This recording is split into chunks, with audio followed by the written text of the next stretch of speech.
Good morning everyone. মই জুনমণিয়ে মোৰ channel lifestyle পেশনলৈ আপোনালোক সকলোকে স্বাগতম জনালো। যেহেতু আজি মায়ে নামঘৰত ভাদমহীয়া শৰাই আগবঢ়াইছে সেই কাৰণে আজি ঘৰলৈকে যাম। তাৰ আগতে ঘৰৰ সকলোবোৰ কাম কৰি লগতে ব্ৰেকফাষ্ট কৰি আজৰি হৈ নিজৰ অলপ সেলফ কেয়াৰ ললো।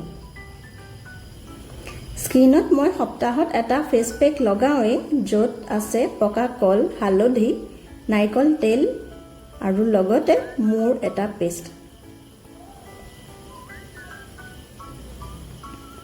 যে মোৰ স্কিনখন ব্ৰাইট কৰি ৰখাৰ লগতে সফট আৰু এন্টি এজিংৰো কাম কৰে।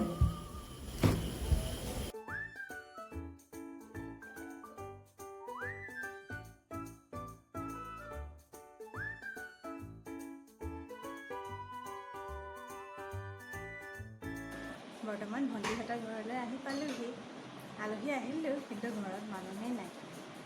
মন্দিৰলৈ গৈছে, জাষ্ট আহি আছে। মিবিকক হাত ভৰি ধুৱাই চেঞ্জ কৰাই দিলোঁ।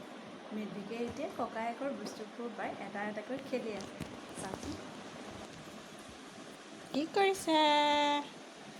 কি কৰিছা তুমি? গেম খেলিছা? দাদাৰ গেম লৈছা তুমি? দাদাৰ গেম লৈছা? অলপ পাছতেই মন্দিৰৰ পৰা ভণ্টিহঁত আহি পালেহি। যিহেতু কাৰেনো আহি পালে, অলপমান সময়ৰ পাছত দুপৰীয়া আমি যাবৰ কাৰণে ওলালো। কৈলাশপতি মন্দিৰৰ পৰিৱেশটো ইমান শান্ত আৰু ঠাণ্ডা। এয়া আচলতে এক প্ৰকাৰৰ শিৱ মন্দিৰ হয়, যদিও কাষতে থকা আয়তীসকলে বৰ সুন্দৰকৈ প্ৰতি বছৰে ভাদমহীয়া নাম প্ৰসংগ কৰি আহিছে। মহিলাসকলে নাগাৰা নাম আৰু খঞ্জৰি ব্যৱহাৰ কৰি নাম জোৰে। আয়তীসকলৰ নিয়মবোৰ আৰু আদৰবোৰ সঁচাই মানিবলগীয়া।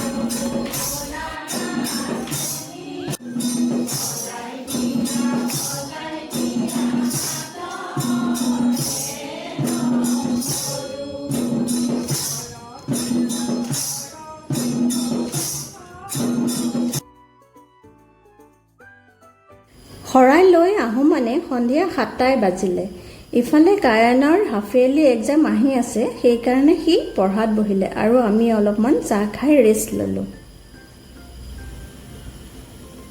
যিহেতু ৰাতি আমাৰ গোটেই ফেমিলিটো একেলগে ডিনাৰ কৰাৰ কথা, সেইকাৰণে বৰ্ণালীয়ে ৰাতিৰ খোৱা বনোৱাত ব্যস্ত হৈ পৰিল।